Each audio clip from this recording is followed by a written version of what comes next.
کیا آپ جانتے ہیں اللہ سبحانہ وتعالی نے حلال اور حرام کی حدود کیوں عائد کی؟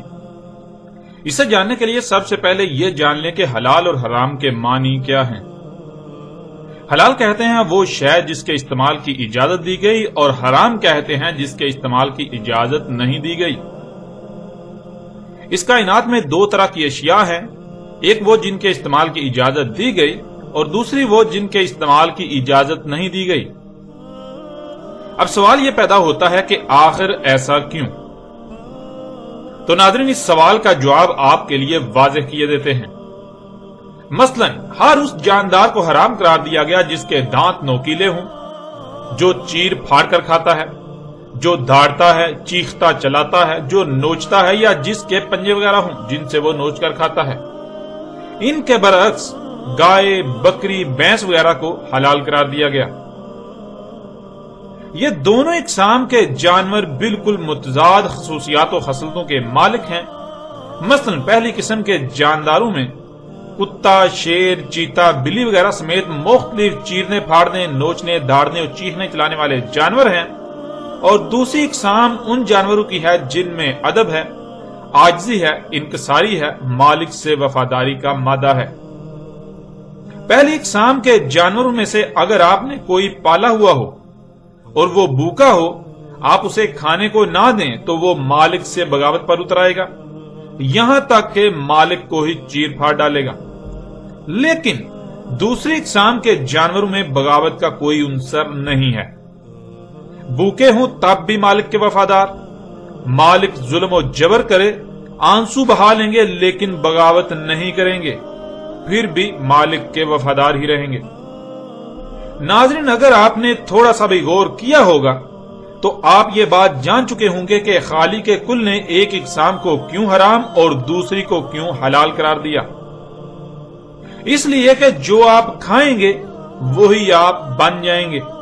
اگر آپ پہلی اقسام کے جانوروں کو کھائیں گے تو آپ انسانی صورت میں درندے بن جائیں گے، آپ میں بھی وہی خصلتیں آ جائیں گی، معاشرے تباہ و برباد ہو جائیں گے، انسان اپنے مالک اللہ سبحانہ و تعالی سے قدم قدم پر بغاوت کرے گا، خون سفید ہو جائیں گے، احسان ختم ہو جائے گا، صلہ رحمی ختم، دھوکہ، فراڈ، قتل و غارت عام ہو جائے گی، بے حیائی و فحاشی عام ہو جائے گی۔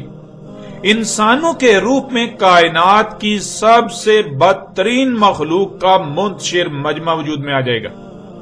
جنگل و بیابانوں میں تو تحفظ کا احساس ہوگا، مگر ایسے انسانی معاشرے میں تحفظ کا تصور تک ناپید ہو جائے گا۔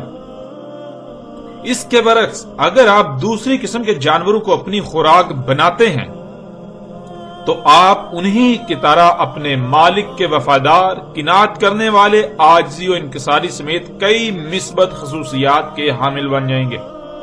ایک دوسرے کا احساس ہوگا، دوسروں کے درد کو اپنا درد سمجھیں گے، کسی کو بھی دھوکہ دینے یا کسی قسم کا نقصان پہنچانے سے پہلے اپنے گریبان میں جان کر کئی بار اس بات کو سوچیں گے کہ اگر یہی آپ کے ساتھ ہو تو آپ کو کیسا لگے گا، آپ پر کیا گزرے گی۔ یوں کسی کو نقصان پہنچانے کا سوچیں گے بھی نہیں۔ حسد، بغض، ضد، انا پرستی و تکبر سے پاک ہوں گے۔ یوں ایک بہترین معاشرہ وجود میں آئے گا، ایسا معاشرہ جس کی مثال پوری کائنات میں نہیں ملے گی۔ یہاں ایک اور اہم بات کو جاننا بہت ضروری ہے کہ ان دونوں اقسام کے جانوروں میں پائی جانے والی خصوصیات و خصلتیں ان کی اپنی نہیں ہیں، بلکہ یہ خصوصیات و خصلتیں اس مادے میں پائی جاتی ہیں جس سے وہ وجود میں آتے ہیں۔ مثلا جس مادے سے کتا وجود میں آتا ہے، اگر اسی مادے کو بکرے کی خوراک بنا دیا جائے تو بکرے میں کتے کی خصوصیات و خصلتیں ظہور پذیر ہوں گی۔ اس کے برعکس جس مادے سے بکرا وجود میں آیا، اگر اس مادے کو کتے کی خوراک بنا دیا جائے تو اس کتے میں بکرے کی خصوصیات آ جائیں گی۔ اس لیے اصل اہمیت اور حیثیت اس مواد کی ہے جس مواد سے رزق وجود میں آتا ہے۔ تو ناظرین، اب آپ اپنے گریبان میں جھانکیں، اپنے ارد گرد غور کریں، اپنے معاشرے کو دیکھیں، اس وقت پوری دنیا کی مجموعی طور پر صورتحال کیا ہے۔ حقیقت آپ کے سامنے ہے، اور اس کی اصل وجہ وہ خوراک ہے جو آج پوری دنیا میں کھائی جا رہی ہے۔ کیونکہ ناظرین آپ وہ ہیں جو آپ کھاتے ہیں، آپ جو کھائیں گے وہی آپ بن جائیں گے۔ تو ناظرین اپنی اور اپنے عزیزوں کی اصلاح کے لیے قدم اٹھائیے، خوراک پر توجہ دیجیے اس سے پہلے کہ وقت ہاتھ سے نکل جائے۔ اور آخر میں آپ سے درخواست ہے کہ اپنا فرض سمجھتے ہوئے اس پیغام کو زیادہ سے زیادہ انسانوں تک پہنچا کر محسنین میں شامل ہو جائیں۔ آپ کا ایک کلک نہ جانے کتنی انسانیت اور آپ کی اپنی فلاح کا سبب بن سکتا ہے، لہذا دیر مت کیجیے اور زیادہ سے زیادہ شیئر کیجیے۔ اور اگر آپ نے ہمارا یوٹیوب چینل ابھی تک سبسکرائب نہیں کیا تو آپ سے درخواست ہے کہ اسے بھی ضرور سبسکرائب کیجیے۔